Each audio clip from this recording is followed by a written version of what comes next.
Welcome to The Explainer. So today, we're tackling something that is incredibly pervasive, yet almost entirely invisible. We're talking about the quiet collapse. It's this slow, quiet erosion of meaning and self. And we're not talking about some massive, dramatic breakdown here. It's something way more subtle than that, and honestly, far heavier. Let's just dive right in. You're fine. I mean, that's what you tell people, right? You tell your friends, your family, your coworkers. And what's totally wild is that you probably almost believe it yourself. You wake up, you knock out the tasks, you answer all the messages, and you just seamlessly perform the exact version of yourself that the world expects. But today, we're going to explore the invisible metabolic cost of performing that normalcy every single day. Because underneath all that extreme capability, something has gone very, very quiet. Now, psychologists actually have a clinical term for this. It's called high-functioning distress. See, it's not the physical exhaustion of just doing too much. It is the deep psychological exhaustion of maintenance. It's about constantly holding together this highly competent version of yourself that, frankly, you aren't even sure is real anymore. And the really cruel irony here, the better you manage this distress, the less anyone around you will ever think to check in on you. Which brings us to a really profound question. Who checks on the person who checks on everyone else? Seriously, think about the most reliable people in your life. You know, the ones who are always calm in a crisis, the ones who just always seem to have it together. If you are that person, you know the deep loneliness of being the reliable one.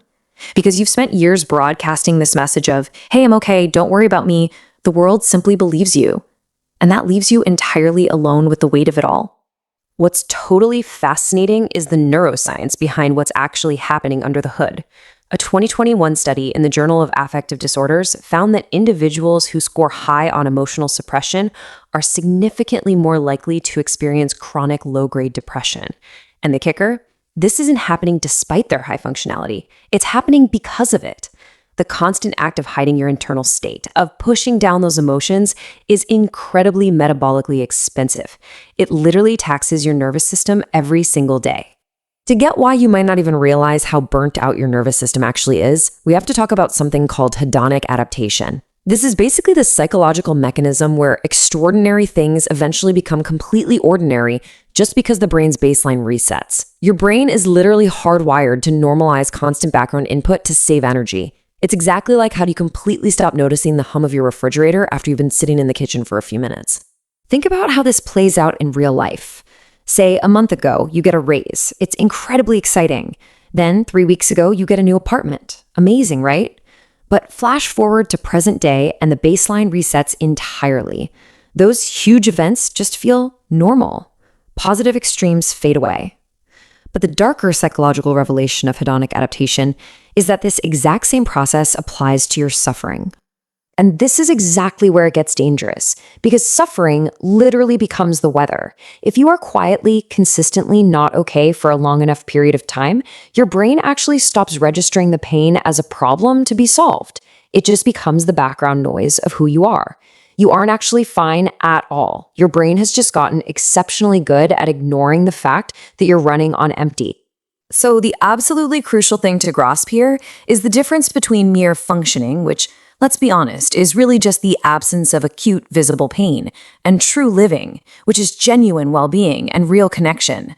Our modern culture has pretty much entirely lost the ability to tell the difference between these two things. We constantly mistake mere survival and productive output for actually living a life. Let's ground this in a deeply intimate scene that I think a lot of high-functioning folks know all too well, even if they never talk about it. Picture this. You're sitting in your car outside your house at night, the engine is off, you can see the warm lights inside your house, representing everything you've built, all the roles you play, but you don't get out. You just sit there in the dark, needing a pause before stepping back into your life. Therapists actually call this the threshold phenomenon. It's this pause between worlds, a brief little moment to exist, just for a few seconds, completely free from the heavy weight of expectations. But the pause itself isn't the real revelation here. What is truly revealing is what that pause is protecting you from. Because if you sit in that quiet car for long enough, the questions finally start bubbling up to the surface. Is this what I wanted? It's this sudden, quiet little question that floods the mind the exact second the noise of the day finally stops. When did I stop feeling things the way I used to? It's stark, isn't it? It perfectly mirrors the private, internal monologue that happens in that quiet car. Why does doing everything right feel like it's slowly draining me? You see, these aren't loud, dramatic crises. They arrive super quietly in car seats or when you're staring at the ceiling at 2 a.m. And because they aren't blaring emergencies, most people never actually bother to answer them. They just grab their bags, go inside, play their roles, and push all those feelings right back underground until the next time they hit that threshold. Listen, if you recognize yourself in those questions, please hear this loud and clear. This isn't weakness. It is definitely not ingratitude, and it is absolutely not a character flaw. The exhaustion you're feeling is a scientifically documented, completely predictable consequence of the emotional suppression and high-functioning distress we've been unpacking. It's just the result of a cultural conditioning that highly rewards being impressive. We are literally trained to prioritize output, to focus on productivity, and to always maintain the performance. But we are almost never taught to prioritize being real. So we end up ignoring our interior selves, that honest, quiet part of us that desperately wants real connection and meaning, way more than it wants impressive output. This whole dynamic perfectly echoes the work of the pioneering psychologist Carl Jung.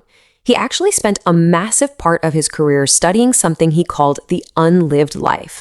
And what this refers to are the parts of ourselves we have intentionally boxed up and set aside just so we can function as adults. It's the dreams we quietly retired and the messy, complex emotions we learned to manage and suppress rather than, actually feel. The consensus in deep psychology is pretty crystal clear on this.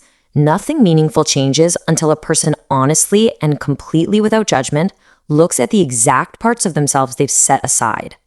You have spent a very long time being fine, but looking right at what you've been avoiding, well, that is the absolute only way to figure out what else you might actually be. So how do we actually navigate this? Look, there are no cheap productivity hacks here. The way out doesn't come from adding more to your plate. It comes from stopping the performance. Stop adding new routines. Sit in the silence of that car just a little bit longer. Be brave enough to actually answer those hard questions instead of constantly pushing them down. And occasionally, just choose to let people see the unpolished, uncertain version of yourself. I want to leave you with this final, vital reframe. Those quiet questions that find you in the car or when you're staring at the ceiling in the middle of the night, they are not problems to be solved. They're invitations, and they have been waiting a very long time for you to accept them. So the next time you find yourself pausing at that threshold, ask yourself, what is your unlived life finally inviting you to do? Thanks for joining me for this explainer.